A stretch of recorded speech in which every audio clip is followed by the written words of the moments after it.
నమస్తే అండి, welcome back to Mahi's world. ఈరోజు సింపుల్గా టేస్టీగా మీల్ మేకర్ ఫ్రై చేసుకుందామండి.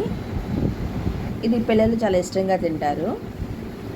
ఇది సాంబారు, టమాటా పప్పు, దోసకాయ పప్పు, బీరకాయ పప్పు, సొరకాయ పప్పు లాంటి కమ్మటి పప్పులు చేసుకున్నప్పుడు దానికి సైడ్ డిష్గా చాలా బాగుంటుంది. మీల్ మేకర్ ఫ్రై చేయడానికి మొదటగా మనం వాటర్ బాయిల్ చేసుకోవాలండి. ఆ వాటర్లో ఒక స్పూను సాల్ట్ వేసుకోవాలి. వాటర్ బాయిల్ అవుతున్నప్పుడు మనం మిల్ మేకర్ దానిలో వేసుకోవాలి. అది పైకి తేలుతాయండి మిల్ మేకరు. మనం లోపలికి గరిటె పెట్టి లోపలికి అంటే ఇది సాఫ్ట్ అవుతాయి బాగా. ఒక 5 మినిట్స్ ఉడికించిన తర్వాత దాన్ని స్ట్రెయిన్ చేసేసుకోవాలి. గట్టిగా పిండాలండి, దాంట్లో నీళ్లు ఉంటాయి, అప్పుడు చప్పగా అనిపిస్తుంది. ఒక పెద్ద ఆనియన్స్ 2 తీసుకున్నాను, అలాగే ఒక 4 పచ్చిమిరపకాయలు తీసుకున్నాను. పాన్ పెట్టి ఆయిల్ వేసానండి. ఆయిల్ హీట్ అయింది. దీనిలో ఇప్పుడు ఒక స్పూను ఆవాలు, ఒక స్పూన్ జీలకర్ర వేసాను.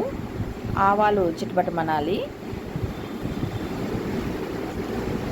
Meal maker high protein food అండి. ఇది సోయాబీన్ నుండి తయారు చేస్తారు. ఈ ప్రోటీన్ ఫుడ్ ఇవ్వటం వల్ల పిల్లల గ్రోత్ బాగుంటుంది, వాళ్ళ మజిల్ డెవలప్ అవుతుందండి. ఇప్పుడు ఆయిల్ ఫ్రై అయింది కదా, దానిలో ఆనియన్స్, గ్రీన్ చిల్లీస్ వేసి ఫ్రై చేసుకోవాలి. ఈ ప్రోటీన్ ఫుడ్ బాలింతలకి ఇస్తే పాలు బాగా పడతాయండి. ఇప్పుడు 2 రెమ్మల కరివేపాకు వేసుకుని మొత్తం అంతా బాగా కలుపుకోవాలి. దీనిలో ఒక స్పూను అల్లం వెల్లుల్లి పేస్ట్ వేసుకోవాలి. అది పచ్చివాసన పోయేంతగా బాగా అంతా కలిసేట్టు కలుపుకోవాలండి. దీనిలో టేస్ట్ సరిపోను సాల్ట్ వేసుకోవాలి. మనం ఆల్రెడీ మీల్ మేకర్ బాయిల్ చేసినప్పుడు కూడా వాటర్లో సాల్ట్ వేసాం కదండి, చూసి వేసుకోవాలి. అలాగే ఒక స్పూను పసుపు వేసుకోవాలి. మొత్తం అంతా కలిపి మూత పెట్టుకోవాలండి, కొంతసేపు మగ్గనివ్వాలి.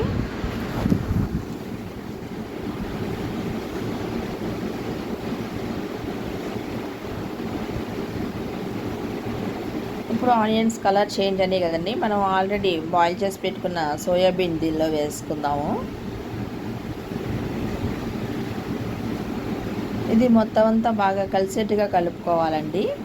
ఇలా కలుపుకోవటం వల్ల ఆయిల్ అంతా దీనికి పడుతుంది. అలాగే మనం అల్లం వెల్లుల్లి పేస్ట్ అవి వేసాం కదా, అదంతా బాగా అన్ని వైపులా మీల్ మేకర్కి బాగా పడుతుంది.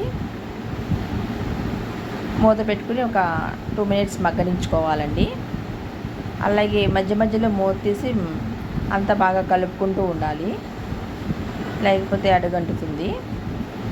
ఇప్పుడు ఆల్మోస్ట్ అంతా ఫ్రై అయిపోయిందండి. ఒక మీల్ మేకర్ పట్టుకు చూస్తే క్రంచీగా మనకి ఆ క్రంచీనెస్ తెలుస్తుంది. ఇప్పుడు దానిలో ఒక స్పూన్ ధనియా పౌడర్, ఒక హాఫ్ స్పూన్ గరం మసాలా, ఒక హాఫ్ స్పూను కారం వేసి మొత్తం అంతా బాగా కలుపుకోవాలండి. మనం పచ్చిమిరపకాయలు కూడా వేసాం కదా, చూసి వేసుకోవాలి. ఒకసారి సాల్ట్ చెక్ చేసి చాలకపోతే కొంచెం సాల్ట్ వేసుకోవచ్చు. ఇది చాలా సింపుల్గా అయ్యే రెసిపీ అండి. పిల్లలు ఇష్టంగా తింటారు, కానీ పప్పుల్లోకి మాత్రం మంచి కాంబినేషన్ అండి. మీకు నచ్చితే లైక్ చేయండి. మీరు ట్రై చేసి ఎలా వచ్చిందో కామెంట్ సెక్షన్లో కామెంట్ చేయండి.